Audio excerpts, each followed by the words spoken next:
Clinic management of dengue, outpatient management. They are usually milder cases. So a child coming with fever, with retroorbital pain, severe sort of muscle and bone pain, etc. No definite other focal localizing sign, and diagnosed with NS1 up to day 1 to 5 positivity, and afterwards IgM dengue antibody positivity. So and the symptom positivity uh, without a symptom is also possible. Is diagnosed as dengue. Patient 80% of the dengue are asymptomatic or mild. Is plus little bit of upper air like presentation, and the dengue fever is the next common one. Only fever, there's no complication. And dengue hypovolemic shock, dengue shock syndrome, DSS. The next one, perhaps this one is more prevalent in Bangladesh, and patient of this group developing hypotension, needing fluid therapy. They are the more common. So in OPD setting, you give advice you to take the plenty of fluid and paracetamol if the child is having fever, and your and check the BP. If BP is low, it's significantly low, you take it as proceeding towards the dengue hypovolemia, or even ultimately which may end up with the dengue shock syndrome, thereby send those cases to hospital. But more than 80%, 90% of cases won't go to that stage. They will have only test positivity and then symptom positivity, or without symptom.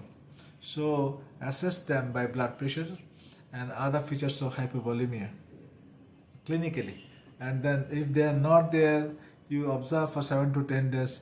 This crisis, this critical time, the time period is over, you just discharge them, say there's no problem, you won't need to do anything.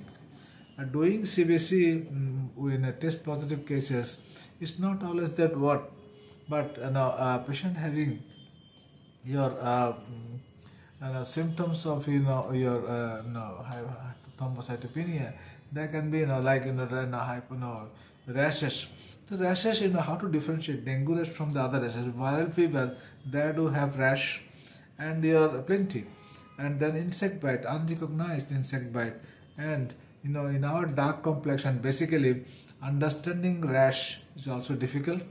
And there are some grave diseases also on the other spectrum. Your leukemia, aplastic anemia, even simple ITP can have rash. So there are a wide variety of rash, causes of rash, even arterial rashes, plenty. So those cases, they are not certainly dengue. So dengue cases, if they develop the skin purpura, thrombocytopenic features, they can have the CBC, and even you can doing CBC is not that bad also. So platelet count less than 1 lakh, you call it thrombocytopenia. Less than 10,000, 20,000, it is gravely reduced count. So those cases only you send to a hospital. The rest of the cases you don't need to do anything. You keep treat him in OPD basis. Ultimately, there will be eventual recovery. The dengue rashes that blanches with pressure and disappears by 1 to 5 days. And there may be little bit discommotion, may not be discommotion. So, and at the same time, the expanded dengue syndrome, multi-organ involvement can be also there. They are to be also referred to hospital, but the cases which can be managed in the clinic or OPD, they are very high, number 95% to 99%. So don't be afraid of the dengue. Take this way and